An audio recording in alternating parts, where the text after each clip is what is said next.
പടക്കം പോലെ പൊട്ടിത്തീരുന്ന മനുഷ്യർ.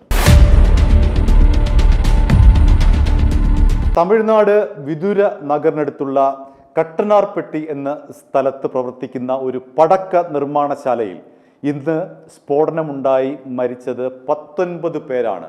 ആ പടക്ക നിർമ്മാണശാലയ്ക്ക് തീപിടിച്ചുണ്ടായ ഈ സ്ഫോടനത്തിൽ 30-ലധികം പേർക്ക് പരിക്കേറ്റിട്ടുണ്ട്. 10 മുറികളാണ് ഈ പടക്ക നിർമ്മാണശാലയ്ക്കുള്ളത്. അതിലെ 4 മുറികൾ സമ്പൂർണമായി തകർന്നു. ഈ മരിച്ചവർ ആരെല്ലാമാണ് എന്നതിനെ സംബന്ധിച്ച് വ്യക്തതയില്ല. കാരണം അത്രമാത്രമാണ് ഈ സ്ഫോടനത്തിന്റെ വ്യാപ്തി. മൃതദേഹങ്ങൾ ചിന്നിച്ചിതറിയ അവസ്ഥയിലാണ്.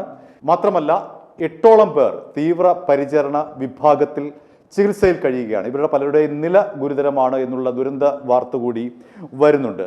ഈ പടക്ക നിർമ്മാണശാലയുടെ ഉടമസ്ഥർ പറയുന്നത് ഇന്ന് ഞായറാഴ്ചയാണ്, അവിടെ ഞായറാഴ്ച അവധിയാണ് സ്വാഭാവികമായിട്ടും. പക്ഷേ ഇന്ന് എന്തുകൊണ്ട് പ്രവർത്തിച്ചു എന്നതിനെ സംബന്ധിച്ചുള്ള അവർ നൽകുന്ന വിശദീകരണം, തമിഴ്നാട് നിയമസഭാ തെരഞ്ഞെടുപ്പുമായി ബന്ധപ്പെട്ട് തെരഞ്ഞെടുപ്പ് ദിവസം അവിടെ അവധിയാണ്. ആ അവധിക്ക് പകരമായി ഇന്നത്തെ ഞായറാഴ്ച പ്രവൃത്തി ദിവസമാക്കുകയായിരുന്നു.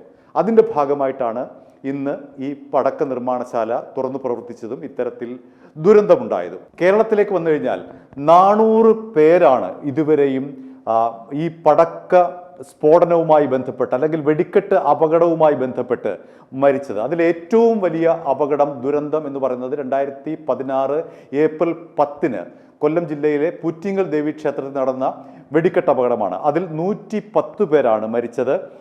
350ഓളം പേർക്ക് പരിക്കേറ്റു. ഇപ്പോൾ 10 വർഷമാകുന്നു.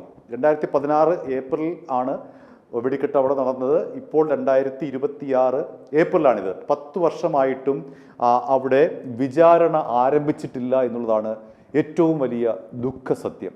ഇതുവരെയും വിചാരണ ആരംഭിച്ചിട്ടില്ല. 110 പേരുടെ മരണത്തിനിടയാക്കിയ ആ ഒരു സ്ഫോടനവുമായി ബന്ധപ്പെട്ട് ആദ്യം ലോക്കൽ പോലീസ് അന്വേഷിച്ചു. അതിനുശേഷം 4.5 വർഷം ക്രൈംബ്രാഞ്ച് അന്വേഷിച്ചു, കുറ്റപത്രം സമർപ്പിച്ചു.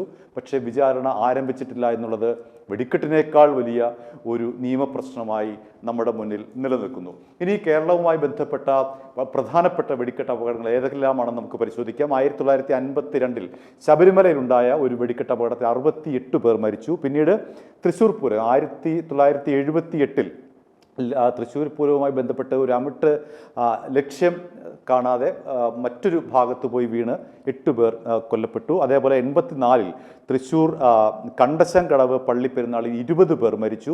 മറ്റൊരു പ്രധാനപ്പെട്ട ഒരു കാര്യം, തലശ്ശേരി ജഗന്നാഥ ക്ഷേത്രം 87 വെടിക്കെട്ട് കാണാൻ വേണ്ടി ഈ റെയിൽപാളത്തിൽ കുറേ പേർ ഇരിക്കുകയായിരുന്നു.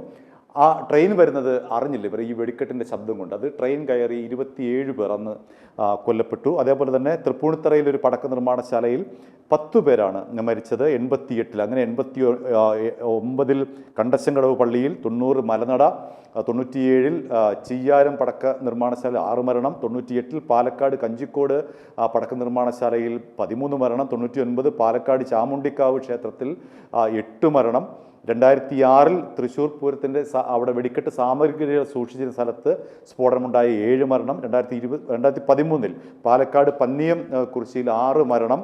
അങ്ങനെ ചെറുതും വലുതുമായ 54 സ്ഥലങ്ങളിൽ 160ഓളം പേർ മരിച്ചു. അതിലെ ഏറ്റവും അവസാനത്തേത് 2023 ജനുവരിയിൽ 2-ാം തീയതി മാളികപ്പുറത്തിന് സമീപം ഉണ്ടായ ഒരു വെടിക്കെട്ട് അപകടത്തിൽ 2 പേർ മരിച്ചതാണ്. അങ്ങനെ കേരളത്തിലെ ചെറുതും വലുതുമായിട്ടുള്ള വെടിക്കെട്ട് അപകടങ്ങളിൽ 400ഓളം പേരാണ് ഇതുവരെ മരിച്ചത്. 2003-ലും 2009-ലും കേരള ഹൈക്കോടതി ഈ വെടിക്കെട്ട് ഇതുമായി ബന്ധപ്പെട്ട് എന്തെല്ലാം കർശന വ്യവസ്ഥകളാണ് പാലിക്കേണ്ടത് എന്നതിനെ സംബന്ധിച്ച് ഉത്തരവിറക്കിയിരുന്നു 2 തവണയായിട്ട്. പക്ഷേ അതൊന്നും തന്നെ പാലിക്കപ്പെടുന്നില്ല എന്നുള്ളതാണ് യാഥാർത്ഥ്യം. എന്തെല്ലാം ഉത്തരവിറക്കിയാലും അതിനെയൊക്കെ തന്നെ ലംഘിച്ചുകൊണ്ടാണ് ഈ ഇത്തരത്തിലുള്ള വെടിക്കെട്ട് അപകടങ്ങൾ നമ്മുടെ കേരളത്തിൽ നടക്കുന്നത്. ഇവിടെ പ്രധാനപ്പെട്ട എടുത്തു പറയേണ്ട ഒരു കാര്യം, തൃശ്ശൂർ പൂരം ഈ മാസം 26-നാണ് നടക്കുന്നത്. വലിയ തോതിലുള്ള മുൻകരുതലെല്ലാം എടുത്തുകൊണ്ടാണ് മുൻ അനുഭവത്തിൻ്റെ അടിസ്ഥാനത്തിൽ ഇപ്പോഴും വെടിക്കെട്ട് നടത്തുന്നത്. അവിടെ സുരക്ഷ ഉണ്ട് എന്ന് തന്നെ നമുക്ക് വിശ്വസിക്കാം. പക്ഷേ ഇതിലൊരു പ്രശ്നം, പലപ്പോഴും ഈ വെടിക്കെട്ട് അപകടത്തിൻ്റെ ഒരു പ്രശ്നം, പലപ്പോഴും ഇത് പ്രവചിക്കാൻ കഴിയില്ല. ഇത് എങ്ങനെയാണ് സംഭവിക്കുന്നത് എന്ന് പ്രവചിക്കാൻ കഴിയില്ല. കാരണം പലപ്പോഴും മനുഷ്യൻ്റെ നിയന്ത്രണത്തിനല്ല ഈ വെടിക്കെട്ട് അപകടങ്ങൾ ഉണ്ടാകുന്നത് എന്നുള്ളതാണ്. ആരും ബോധപൂർവ്വം ഉണ്ടാക്കുന്നതല്ല, യാദർച്ഛികമായി സംഭവിക്കുന്നതാണ് എല്ലാ വെടിക്കെട്ട് അപകടങ്ങളും. അതുകൊണ്ട് തന്നെ ഇവിടെ എന്തെല്ലാം മുൻകരുതലെടുത്താലും എന്തെല്ലാം തരത്തിലുള്ള നിയമനിർമ്മാണം നടത്തിയാലും വെടിക്കെട്ട് ആണെങ്കിൽ അവിടെ ഒരു അപകടത്തിനുള്ള സാധ്യത ഉണ്ട് എന്നുള്ളതാണ്. അപ്പോൾ അതുകൊണ്ട് മനുഷ്യ നിർമ്മിതമല്ല ഒരു തരത്തിലെ വെടിക്കെട്ട്. ഇന്ന് വരെ നടന്നിട്ടുള്ള ഒരു വെടിക്കെട്ട് അപകടം ബോധപൂർവം ആരും നടത്തിയതല്ല, യാദർച്ഛികമായി സംഭവിക്കുന്നതാണ്. അതുകൊണ്ട് തന്നെ എന്തെല്ലാം മുൻകരുതലെടുത്താലും ഇത്തരത്തിലുള്ള അപകടങ്ങൾ ഉണ്ടാകും എന്നുള്ള കാര്യം നിസ്സംശയം നമുക്ക് പറയാൻ കഴിയും. എന്ന് തന്നെയായാലും നമുക്ക് മനുഷ്യൻ എന്ന നിലയിൽ നമുക്ക് ചെയ്യാൻ കഴിയുന്ന ഏക കാര്യം കർശനമായിട്ടുള്ള ജാഗ്രത ഇക്കാര്യത്തിൽ പാലിക്കുക എന്നുള്ളതാണ് നമുക്ക് ചെയ്യാൻ കഴിയുന്ന ഏക മാർഗം. i2i News, an eye for truth. i2i News subscribe ചെയ്തിട്ടില്ലാത്തവർ ഇപ്പോൾ തന്നെ സബ്സ്ക്രൈബ് ചെയ്യുക. നോട്ടിഫിക്കേഷൻ ലഭിക്കുവാൻ ബെൽ ബട്ടണും അമർത്തുക.